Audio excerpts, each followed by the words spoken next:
ආයුබෝවන් සුබ දවසක් වේවා. ගොවි බිමට පණ දෙමු වැඩසටහන සමගින් අද මා ඔබ හමුවන්නට ආවා. පුංචි කාලයකට පස්සේ. ඉතින් හරි සතුටුයි අද දවස වෙනකොට. මෙන්න මේ ගොවිතැන අපි කාබනික පොහොර යොදාගෙන තමයි කරේ. ඉතින් දවස් 48ක් 50ක් පමණ තමයි වෙන්නේ මේ ගොවිතැනට. මේ ගොයම ගත්තහම මේ කීරි සම්බා ගොවිතැනක්. ඉතින් මෙහි මේ වෙන විට දවස් 48 50 වෙන විට අඩි 2.5ක් 3ක් පමණ උසට ඉතා සරුවට වැඩිලා තිබෙනවා. ඔබට දැක බලා ගන්නට පුළුවන්. ඉතින් හැබැයි මම එකක් කියන්නට ඕනේ. මේ ගොවිතැන ඉතින් 100%ක්ම කාබනික නෙවෙයි. 85ක් කාබනික තත්ත්වයට අරන් තියෙන්නේ. ඒ කියන්නේ අපි රසායනික පොහොර භාවිතය අවම කරලා තියෙන්නේ. රසායනික පොහොර වශයෙන් කිලෝ 100ක් යූරියා කිලෝග්‍රෑම් 50ක් සහ MOP කිලෝග්‍රෑම් 50ක් තමයි මේ වෙනුවට යොදලා තියෙන්නේ. ඉතින් ඉතා සරුවට වැඩිලා තිබෙනවා. අපි මේ පුංචි කණ්ඩායම මම නැවතත් සිහිපත් කරනවා.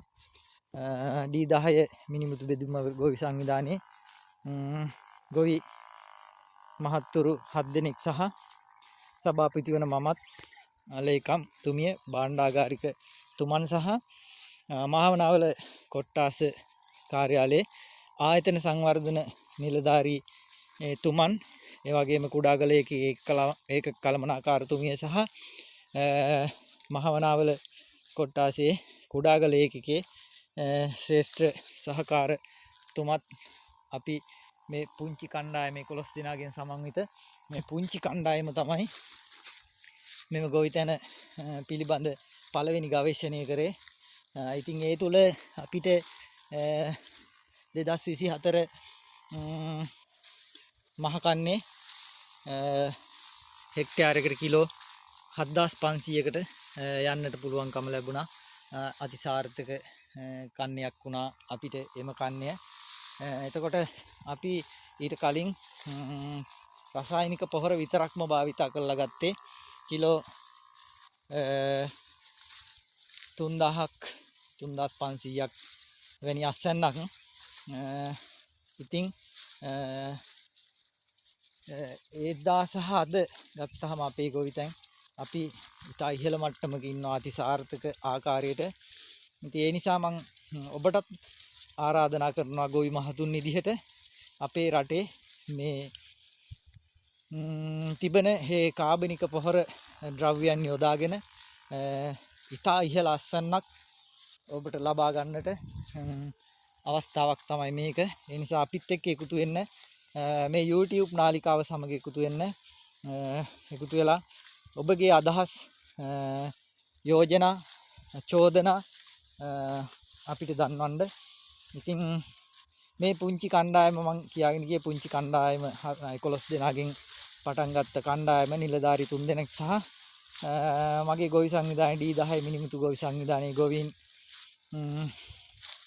8 දෙනෙක් එකතු කරගෙන කරන ලද මේ ගවේෂණය ඉතා සාර්ථක වුණා. ඉතින් ඒක අපිට පුළුවන්කම ලැබුණා 2024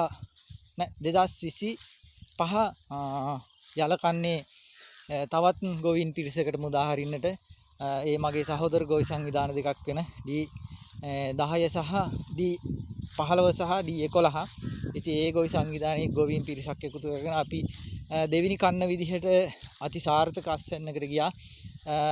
ඊට පස්සේ අමාත්‍යතුමන්, කුෂිකර්ම අධ්‍යක්ෂකතුමන්, මහවැලි අධ්‍යක්ෂකතුමන් මේ නිරීක්ෂණය සඳහා ආවිල්ලා අපිට මේ ව්‍යාප්ත කරගන්නට උදව් කරා. ඒ පිළිබඳ එතුමන්ලාට බොහොමත්ම ස්තුතිවන්ත වෙනවා. ජාතික වැඩසටහනක් විදිහට අපගෙන යන මේ වැඩසටහනට එතුමන්ලා සහ සම්බන්ධ වෙලා අපිට උදව් උපකාර කිරීම ගැන. ඒත් එක්කම අපිට පුළුවන්කම ලැබුණා මෙම කන්නේ ගොවීන් 250කට ගොවිතැන ව්‍යාප්ත කරගන්නට අපේ කොට්ටාසිය තුළ ඉතින් සාර්ථක විදිහට එම ගොවි 250ත් මේ ආකාරයට මේ ගොවිතැන් සිද්ධ කරලා තිබෙනවා. අපිට අපේ රටට මේ වෙන විට විශාල මුදල් ප්‍රමාණයක් ඉතුරු කරන්නට හැකියාව ලැබිලා තිබෙනවා රසායනික පොහොර වලට භාවිතා කරන මුදල් විදිහට. වෙනදා පොහොර මිටි 8ක් 10ක් ගහපු අපි මේ සැරේ පොහොර මිටි 2යි ගැහුවේ. එතකොට අපි ඒක ගොවියෙකුගෙන් පොහොර මිටි 5 ගානේ ඉතිරි කරත් 250කට 5 ගානේ ඉතුරු වෙනකොට පොහොර මිටි 1500ක පමණ ප්‍රමාණයක් අපේ කොට්ටාසිය තුල ඉතුරු කරන්නට පුළුවන්කම ලැබිලා තියෙනවා. බෙහෙමින්ම සන්තෝෂයට කාරණයක්.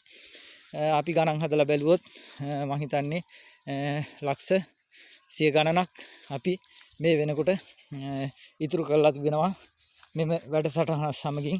ඉතින් මේ වැඩසටහන පිළිබඳ උගත් බුද්ධිමත් සියලු දෙනාගේ අවධානය යොමු වෙන්නට කියලා මම ප්‍රාර්ථනා කරනවා. මොකද රටක් වශයෙන් අපිට නැගී සිටින්නට හොඳම තෝතැන්නක් වෙනවා මේක.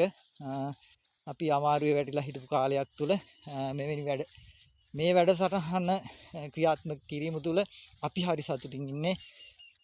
අපේ රටේ නිරෝගිමත් පරපුරක් බිහි කරන්නට මේ වැඩසටහන ඉවහල් වෙයි. ඒ නිසා මම තවත් තොරතුරු ඔබ සමග ඉදිරියේදී කතා කරන තුරු මා මෙතකින් සමුගන්නම්.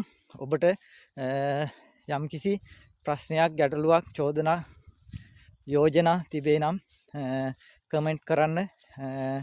අපි කතා කරමු, සාකච්ඡා කරමු. අපේ රට කෘෂිකර්මාන්තය තුලින් ගොඩ ගන්නට අපිට පුළුවන්.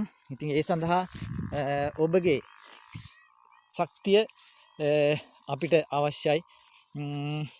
ඉතින් ඔබ දවසක එහෙම අපිට උදව් කරොත්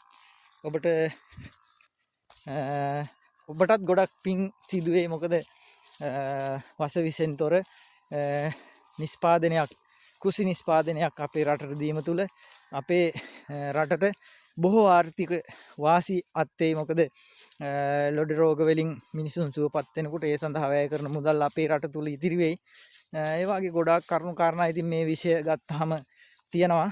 හරි, අපි ආයි දවසක හමු වෙන තුරු ඔබට තෙරුවන් සරණ ප්‍රාර්ථනා කරනවා. ස්තුතියි.